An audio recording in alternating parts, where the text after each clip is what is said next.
We are in the Rivertown neighborhood for the VyStar Debt Payoff Challenge, and I'm here with Roz Bridges, a VyStar financial educator. Thanks for being with me today. Thank you. Of course. And so we're going to be meeting Dominic and Shay McNulty. It's so exciting. They're newly married. They want to purchase their dream home, but they do have some debt they have to tackle. Credit card debt, mutual car loan. They also have some college debt as well, loan debt.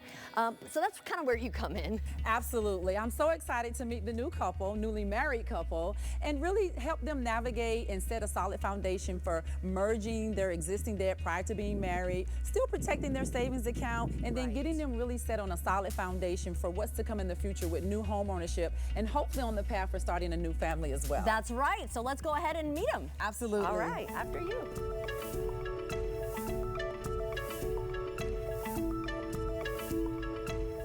All right, hey guys, so nice to see you and meet your realtor, Shayna. This is Roz with VyStar.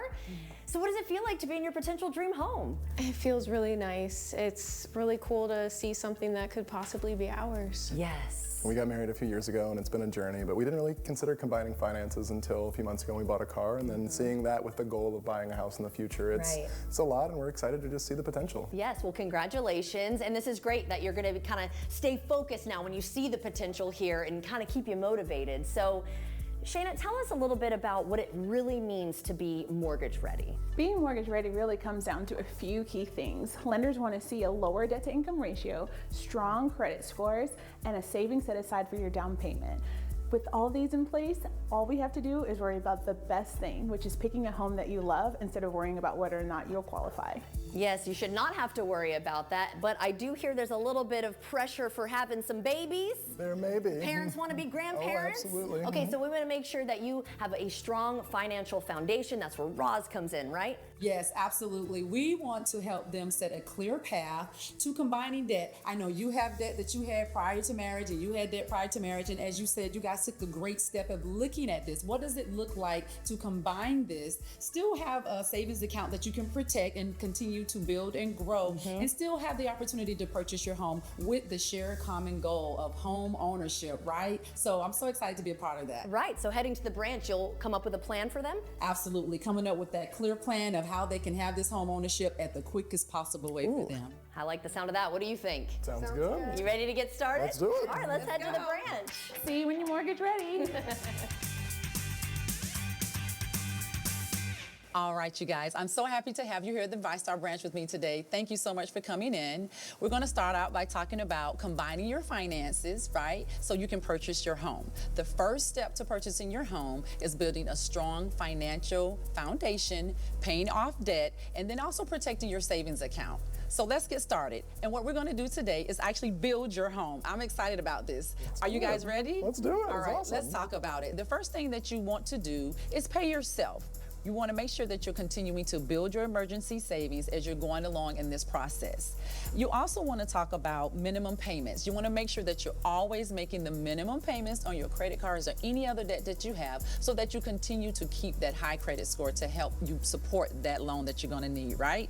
So I understand that you guys have a little bit of credit card debt. Tell me about that. Yeah, so I have a little bit of credit card debt. It's a higher interest rate than any of our other debts, so it's the first thing we're looking to eliminate if possible, but just kind of wondering what the best option for that is here. Okay, well, talk to me about your savings account. What do you currently have set aside? What's in your emergency savings account? We do have a high yield savings account, and we were thinking about taking some money out of that to just get rid of the debt, just pay it off, but we weren't sure. Okay, well, we normally recommend that you have anywhere from 3 to 6 months set aside of emergency funds. So with that in mind, how would you feel if we were to pay off the credit card? Where would that leave you with that emergency savings? We would still have at least 3 months, probably a little bit more than that. Yeah, we would be good. Yeah. Okay, well, that sounds like you guys have made a decision. I think that that would be a great idea. You having 3 months set aside to still have your emergency savings, that means we can go ahead, take this credit card debt, pay it off, and then that leaves us more money to stack on some of the other savings account that you can put into that, and then also go towards some of the other debt that you can help with your minimum payments as well. What do you think about that? Sounds good. Perfect. All right, so let's take another step in this journey. We're going to talk about student loan debt.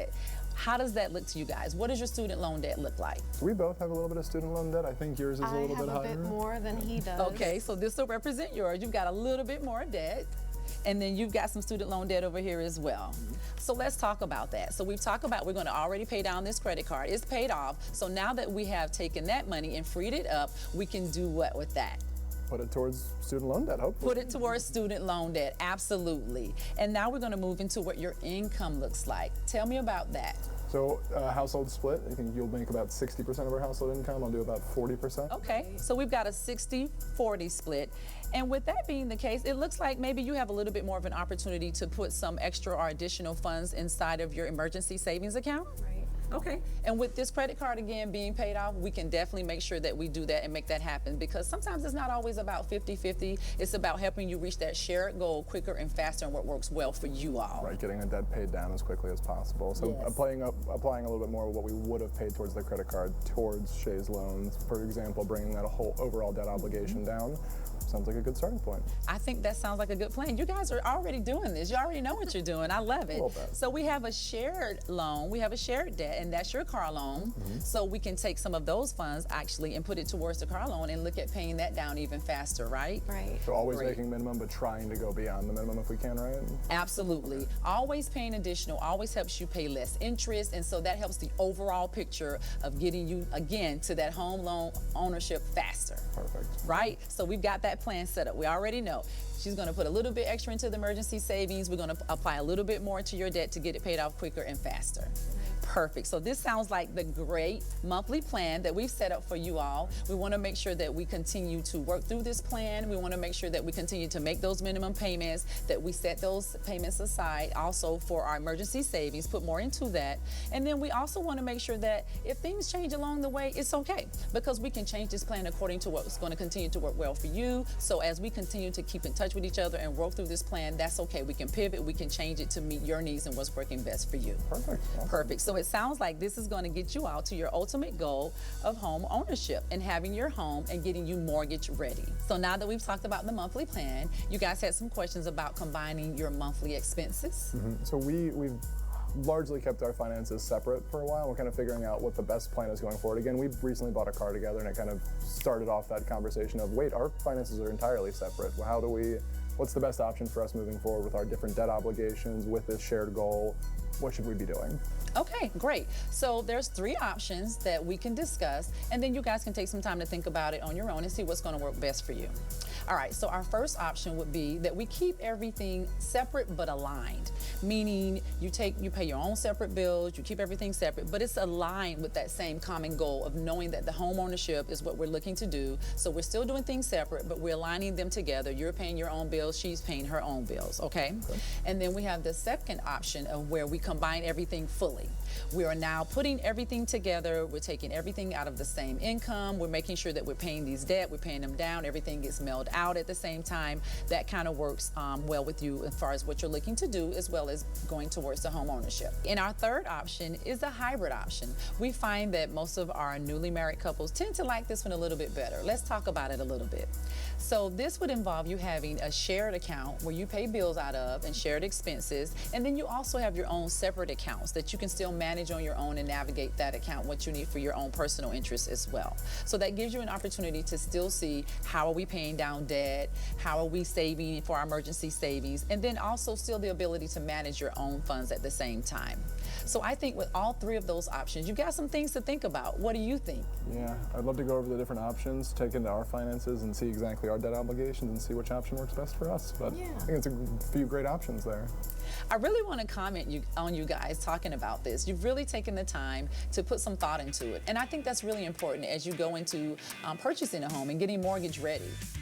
Well, I'm so excited that they came in today. I think that they really understand the basic essentials of really paying down debt and how that's going to impact their ability to get mortgage ready, and also maintaining their credit score and how important that is, but still making sure that they keep the priority of having that emergency savings account. I think that is going to be 100% attainable. They really both have similar styles and what they consider to be emergencies and paying off debts. They really think very similar on that. So I think they'll complement each other very well. But we learned a lot to go over. There's a few different options for us to pay on our debt obligations, but ultimately we have a more clear path forward than we had before, and we have a lot to talk about now before we can hopefully pay down that debt and start working towards our new home. Right, and it feels attainable. Feels manageable. Yeah. Feels very manageable. Yeah. All right, we'll check back in with Dominic and Shay in a few weeks to see how they're doing with the VyStar Debt Payoff Challenge. And if you would like to join the VyStar Debt Payoff Challenge, well, 5 participants are going to win $5,000. Just head to VyStarCU.org, where you'll also find some free financial fitness tools and resources.